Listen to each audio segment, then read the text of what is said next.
नमस्कार. तर इंद्रायणी या मालिकेच्या आजच्या भागात आपण पाहणार आहोत की मोठ्या बाई खूप खुश असतात आणि त्या स्वतःशीच बोलत असतात की इंद्रायणी इंद्रायणी. तेव्हा अंताजी तिथे येतात आणि मोठ्या बाईंना असं खुश बघून आणि इंदूचं नाव घेताना पाहून विचारतात की कशी झाली इंदीची इंद्रायणी. तेव्हा मोठ्या बाई थोडंसं गोंधळतात आणि घाबरून म्हणतात की तुम्ही अजून घरीच आहात का? अजून गेला नाहीत का बाहेर पत्ते कुटायला? अंताजी म्हणतात की म्हणलं आज घरातलेच पत्ते कुटावे आणि ओपन करून पाहावे. मोठ्या बाई घाबरून म्हणतात की म्हणजे? अंताजी म्हणतात की मगाशी म्हणालो तेच, इंदीची इंद्रायणी कशी झाली? तू हा जो काही डाव मांडला आहेस ना तो मला काही कळत नाही असं वाटतं का तुला? मोठ्या बाई घाबरत म्हणतात की कसला डाव? अंताजी म्हणतात की त्या इंद्रायणीच्या बाबतीत जो काही मायेचा पाझर फुटला आहे ना तो बघतोय मी. अधोक्षजला जाम पोळी देण्याच्या आधी त्या इंदूला ते पण तूप लावून. नक्की काय शिजते तुझ्या डोक्यामध्ये? तेव्हा मोठ्या बाई म्हणतात की सांगितलं ना तुम्हाला की स्वप्न पडलं, आणि हात जोडून डोळे मिटून म्हणतात की विठुरायाने दृष्टांत दिला. अंताजी ओरडत म्हणतात की ए गप्प बस, हे दृष्टांत वगैरे असलं काही फेकू नकोस, खरं सांग काय डाव खेळते आहेस? मोठ्या बाई हसायला लागतात. तर दुसरीकडे आपण पाहतो की व्यंको महाराज विठुरायासमोर उभे राहून बोलत असतात की मुलांच्या चुकांवर पांघरून घालणं, त्यांच्याकडे डोळे उघडे ठेवून मुद्दाम होऊन दुर्लक्ष करणे चुकीचं आहे. या चुकीच्या सवयी भविष्यात मुलांचं आयुष्य बिघडवू शकतात. एवढी साधी गोष्ट माणसांच्या का लक्षात येत नाही आहे? आणि ते खूप इमोशनल झालेले असतात आणि त्यांच्या डोळ्यातून अश्रू येत असतात. आता आणि ते म्हणतात की विठुराया मला इंदूची खूप काळजी वाटते. हुशार आहे ती, खूप हुशार आहे. गोड गळा आहे पोरीचा. अरे पण तिला केवढा मोठा पल्ला गाठायचा आहे अजून. निष्पाप आहे रे पोरगी, लहान आहे. अशा नकळत्या वयामध्ये प्रसिद्धीचे वादळ तिच्या आयुष्यामध्ये घोंगावत आहे. मला भीती वाटते की हे वादळ तिचं आयुष्य कुठल्या तरी चुकीच्या दिशेने घेऊन जाईल. तू पाहतो आहेस ना हे सगळं, दिसतंय ना तुला सगळं? मग तू असा नुसताच कमरेवर हात ठेवून का उभा आहेस? तू असा नुसता पाहत का उभा आहेस? असं म्हणून व्यंको महाराज खूप रडत असतात. तेव्हाच तिथे इंदू येते आणि व्यंको महाराजांचं बोलणं ऐकायला लागते. व्यंको महाराज विठुरायाला म्हणतात की विठुराया, लहानपणी मुलांच्या मनावर चांगले संस्कार केले की त्यांचे आयुष्य घडतात, आणि जर चुकीचे संस्कार केले तर त्यांचे आयुष्य बिघडतात. माझ्या इंदूचं आयुष्य चुकीच्या दिशेने जाऊ नये एवढंच वाटतं मला. तुला माझ्या मनाची घालमेल कळते आहे ना? इंदूने तिच्या आयुष्यामध्ये प्रगती करावी, अधोगती नाही, हीच तळमळ लागून राहिली आहे. इंदू व्यंको महाराजांचं बोलणं ऐकून खूप रडायला लागते.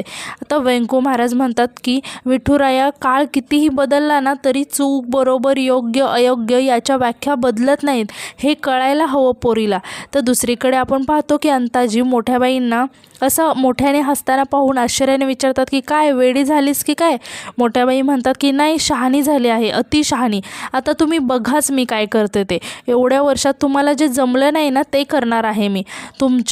माझ्या आपल्या दोघांच्या अपमानाचा बदला घेणार आहे मी, आणि त्यासाठी ही इंदी अस्त्र असणार आहे, आपलं महाअस्त्र. अंताजी म्हणतात की आनंदी, तुला एक गंमत सांगतो. एक काचेची बाटली होती, ती ना पहिल्या मजल्यावरून खाली पडली आणि फुटतच नाही. का विचार? मोठ्याबाई विचारतात की का?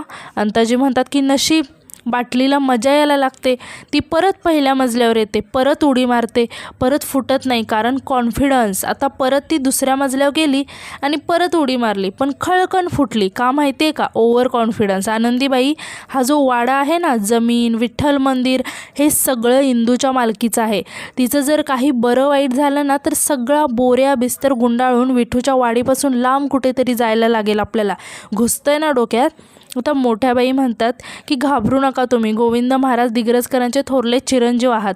अंताजी गोविंद महाराज दिग्रजकर, हा वाडा, मंदिर, गादी, जमीन, जुमला, पैसा, अडका, जे जे तुमच्या मालकीचं आहे ना ते सगळं मी तुम्हाला परत मिळवून देणार. अंताजी म्हणतात की ऐक, मला स्वप्न दाखवू नकोस, कळलं ना? मी मागाशी जे काही सांगितलं ना ते लक्षात ठेव. त्या इंद्रायणीचं जर काही बरं वाईट झालं ना तर याद राख. मोठ्याबाई म्हणतात की उलट जपणार आहे तिला, दानापाणी करणार आहे, सोन्याचं अंड देणारी कोंबडी आहे ती, तिला अशीच कशी सोडणार? अंताजी थोडेसे टेन्शनमध्ये येत विचारतात की नक्की काय करणार आहेस तू? मोठ्याबाई अंताजींना म्हणतात की तुम्ही पत्ते खेळता, पण मी बुद्धिबळ खेळते. पत्त्यामध्ये जिंकायला नशीब लागतं आणि बुद्धिबळामध्ये जिंकायला डोकं लागतं. ज्या व्यंकट भाऊजींनी इंद्रायणीच्या खांद्यावर बंदूक ठेवून आपल्याला बर्बाद केलं ना, त्याच इंद्रायणीच्या खांद्यावर मी सुद्धा बंदूक ठेवणार आहे आणि त्यांना बर्बाद करून टाकणार, डाव उधळून टाकणार आहे त्यांचा.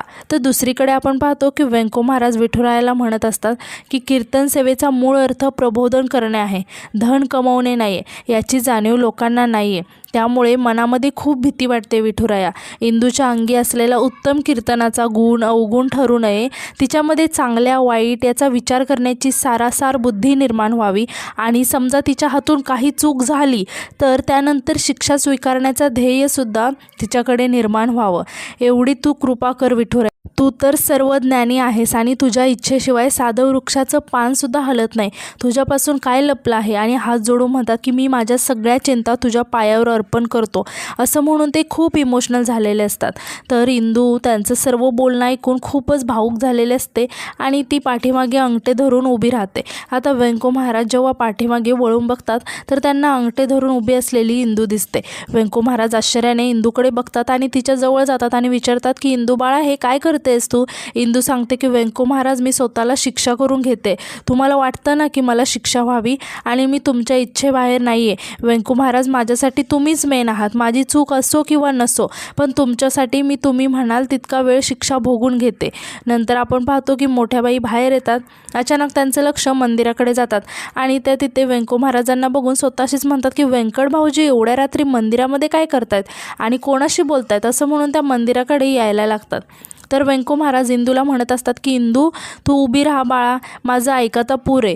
मोठ्या बाई तिथे येतात आणि आश्चर्याने इंदूकडे बघायला लागतात आणि त्यांचं बोलणं ऐकायला लागतात.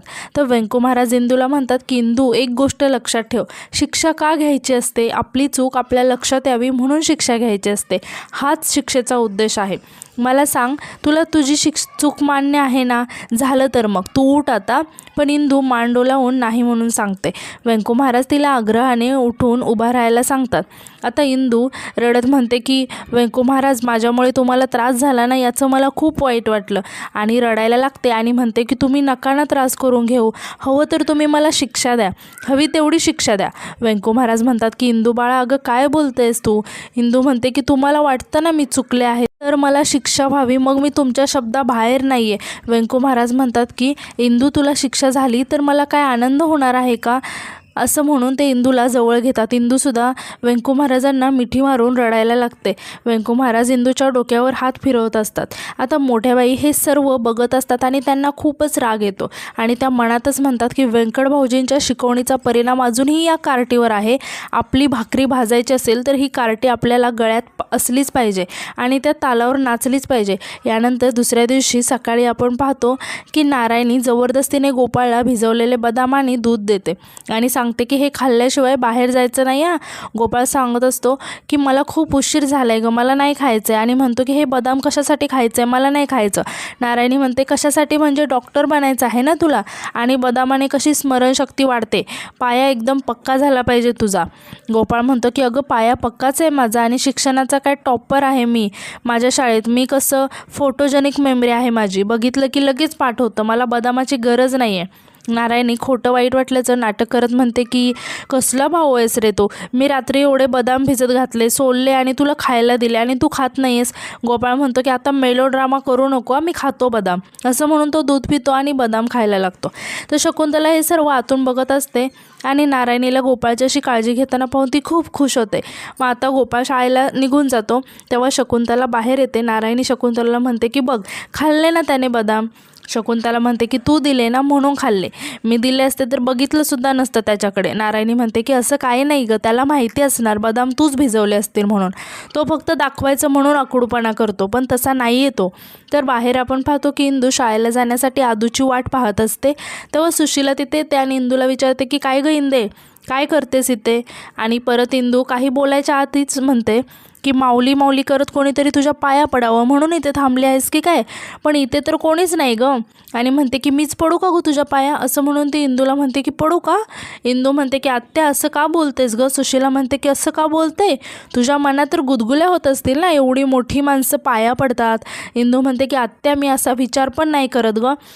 सुशीला म्हणते की मग आता कर, मी तुझ्या पाया पडते, असं म्हणून ती इंदूच्या पाया पडायला लागते. इंदू तिला थांबवत म्हणते की आत्या अगं असं करू नको आणि बोलू पण नको.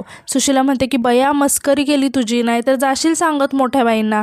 इंदू म्हणते की आत्या मी चाडगी नाही आहे. सुशीला म्हणते की गप्प बस, माहिती आहे तू खूप शहाणी आहेस, गप जा शाळेत, इथे कशाला थांबलीस. इंदू सांगते की आदूसाठी थांबली आहे. ते आम्ही दोघे जातो ना शाळेला. तेव्हा सुशीला मोठ्याने हसायला लागते आणि म्हणते की आदू महाराज कधीच गेले शाळेला, अंताजीसोबत मोटरसायकलवर बसून तुला ठेवलं इथेच.